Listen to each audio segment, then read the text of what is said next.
2025 അർദ്ധവാർഷിക പരീക്ഷ തജ്വീദ് question paper നോക്കാം.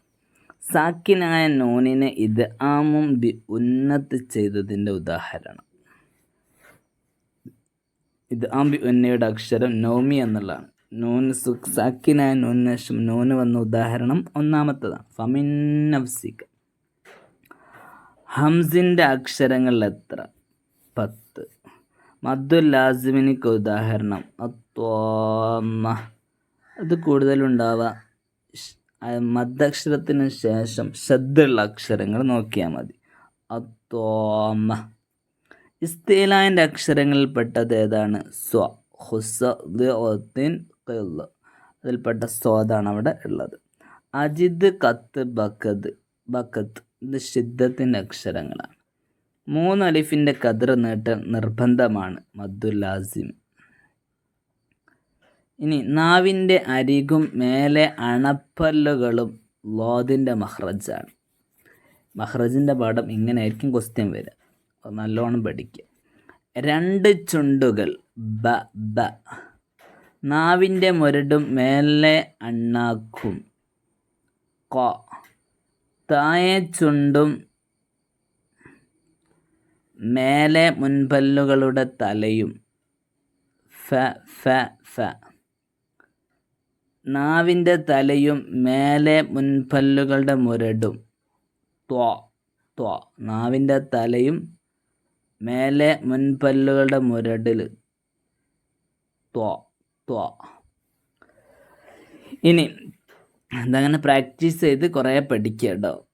വിട്ട ഭാഗം പൂരിപ്പിക്കുക. ഹർഫുകൾ ഉച്ചരിക്കുമ്പോൾ ഉണ്ടാകുന്ന വിവിധ ശബ്ദരൂപങ്ങൾക്കാണ് സിഫത്ത് എന്ന് പറയുന്നത്. ആകെ 2-3 വിഷയങ്ങളെ തജ്വീദിൽ പഠിക്കാനുള്ളൂ. ബാക്കിയൊക്കെ നമുക്ക് എന്ത് ചെയ്യാൻ പറ്റും? പെട്ടെന്ന് തന്നെ ഒരു ഐഡിയ ഉണ്ടെങ്കിൽ നമുക്ക് പെട്ടെന്ന് തന്നെ സ്കോർ ചെയ്യാൻ പറ്റിയ വിഷയമാണ് തജ്വീദ്. ഹർഫുകൾ ഉച്ചരിക്കുമ്പോൾ ഉണ്ടാകുന്ന വിവിധ ശബ്ദരൂപങ്ങൾക്കാണ്. ശബ്ദരൂപം എന്ന് പറഞ്ഞാൽ കാറ്റ് വരണോ, ശബ്ദം ഉച്ചരിക്കുന്ന സമയത്ത് ശബ്ദം വായ നിറച്ച് ശബ്ദം പറയണോ, അല്ലെങ്കിൽ കാറ്റ് പുറത്തേക്ക് വരാതെയാണ്. ഇങ്ങനെയുള്ള ശബ്ദരൂപങ്ങൾക്കാണ് സിഫത്ത് എന്ന് പറയാം. മർസ്വദ് എന്നതിലെ റായിനെ തഫ്ഖീം ചെയ്യണം. സ്വ മർ സ്വദ് അല്ലേ? ഓക്കെ, എളുപ്പമാണ്. അതൊക്കെ തഫ്ഖീമാണ് എന്നതിന് ഒന്നും നോക്കാനില്ല. വായിക്കുമ്പോൾ തന്നെ കിട്ടും. വായ നിറച്ചാണോ അത് പറയാം, എന്നാൽ അതിന് തഫ്ഖീമാന്നാ പറയാം. ഉന്നത്തിൻ്റെ സന്ദർഭങ്ങളിൽ മീമിൻ്റെയും നൂനിൻ്റെയും മഖ്റജ് തരിമൂക്കാകുന്നു. മണിക്കും ഉറപ്പ് അത് തരിമൂക്കെന്നാണ് വരിക. അടുത്തത് ഫമാ സഖുലത്ത് എന്നതിലെ സാക്കിന നൂനിൻ ഇഖ്ഫാ ചെയ്യണം. അപ്പോൾ ഇവിടെ ഫമൻ എന്നുള്ള നൂന് സാക്കിനായ നൂനാണ്. അതിനുശേഷം സായാണ് വന്നത്. അത് ഇഖ്ഫാ ആണ് എന്നറിഞ്ഞാൽ മതി. സിമ്പിളാണ്. അക്ഷരങ്ങൾ ഉച്ചരിക്കുമ്പോൾ നാവിൻ്റെ മുരട് അണ്ണാക്കിലേക്ക് താഴ്ന്നത് കൊണ്ട് അതിനെ തർക്കീക്കാണ് ഉണ്ടാവുക. നാവ് അണ്ണാക്കിലേക്ക് ഉയർത്താതെ താഴ്ന്ന് കിടക്കുമ്പോഴാണ് നേർപ്പിച്ച് പറയലുണ്ടാവുക. അതിന് തർക്കീക്ക് എന്നാണ് പറയുക. മുരട് അണ്ണാക്കിലേക്ക് നാവ് ഉയരുമ്പോൾ തഫ്ഹീമാണ് ഉണ്ടാവുക.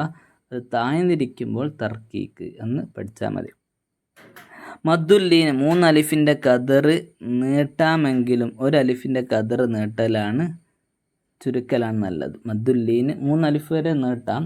ഖുറൈഷ് അവിടെ 3 വരെ നീട്ടാം. പക്ഷേ ഖുറൈഷ് 1 അലിഫ് കദർ ചുരുക്കലാണ് നല്ലത്. മുയക്കത്തോടെ ഉച്ചരിക്കേണ്ട 5 ഹർഫുകൾ ഏതെല്ലാം? കുത്തുബുജദ് എന്നൊരൊറ്റത് പഠിച്ചു. കുത്തുബുജദ് എന്ന് പഠിച്ചത് ഒരു എക്കോ സൗണ്ട് വരും. കോ ത്വ ബ ജ ദ. ഖുറൈഷ് എന്നതിലെ മദ് ഏതാണ്? മദ്ദുല്ലീൻ നേരത്തെ പറഞ്ഞു അല്ലേ? ഇതിലെ നൂനിൻ്റെ വിധി എന്താണ്? മന്നംബദ്. അവിടെ മീമാക്കിയിട്ട് മറിച്ചു മണിക്കണം. ഇഖ്ലാബ് ചെയ്യണം. ജലാലത്തിൻ്റെ ഇസ്മിലെ ലാമിനെ തർക്കീക്കാക്കിയതിന് ഉദാഹരണം ബിസ്മില്ല. അള്ളാന്ന് പറയാതെ ല എന്ന് പറയുന്നത് ഏതെങ്കിലും ഒരു സ്ഥലമാണ് ചോദിച്ചത്. ബിസ്മില്ല. ഇപ്പോൾ അള്ളാഹ് എന്നുള്ള വാക്കിൻ്റെ മീമിന് അള്ളാഹ് എന്നുള്ള വാക്കിന് മുമ്പുള്ള മീമിൻ്റെ ഹർക്കത്ത് കസ്റായതുകൊണ്ട് തർക്കീക്ക ചെയ്യുക. അല്ല എന്നാ പറയുക. ബിസ്മില്ല. ഇസ്തിഫാലിൻ്റെ ഹർഫുകൾ എത്ര? 22. അഥവാ നേർപ്പിച്ചു പറയേണ്ടേ. ഹുസലീത്തെങ്കിൽ ഈ അക്ഷരങ്ങളെ എന്തുള്ളൂ? വായ നിറച്ചു പറയേണ്ടതുള്ളൂ. ബാക്കിയുള്ളതൊക്കെ മെല്ലെ സ്മൈലി ലെറ്റർ എന്ന് ഇംഗ്ലീഷ് പറയും. അഥവാ പുഞ്ചിരിച്ചുകൊണ്ട് പറയണം, വായ ഗൗരവം കാണിക്കാതെ പറയണം എന്നാണ് അതുകൊണ്ട് ഉദ്ദേശിക്കുന്നത്.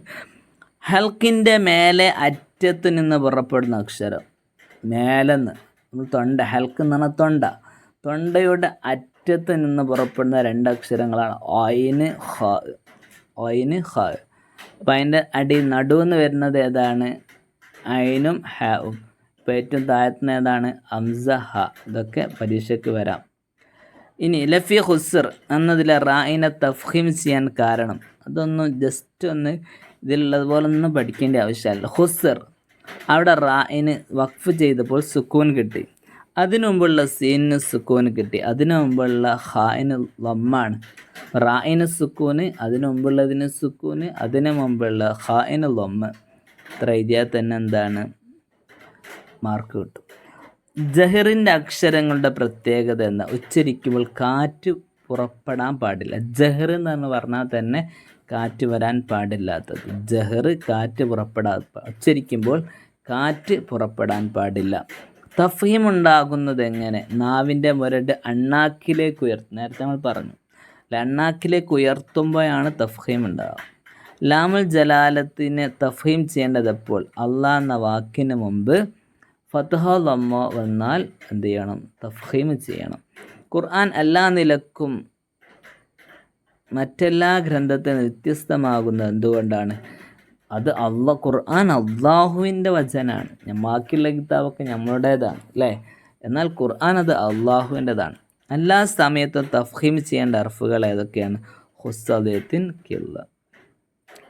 ഇസ്തിലായിൻ്റെ ഇത്ബാക്ക് തമ്മിലുള്ള വ്യത്യാസം. ഇത്ബാക്കിൽ നാവിൻ്റെ നടുഭാഗം മധ്യഭാഗം കൂടി അണ്ണാക്കിലേക്ക് ഉയർത്തണം. ഇത്ബാക്കിൻ്റെ അക്ഷരം പറയുമ്പോൾ നാവിൻ്റെ മുരട് ഉയരണം, അതിൻ്റെ കൂടെ നാവിൻ്റെ നടുഭാഗം മധ്യഭാഗം കൂടി അണ്ണാക്കിലേക്ക് ഉയർത്തണം.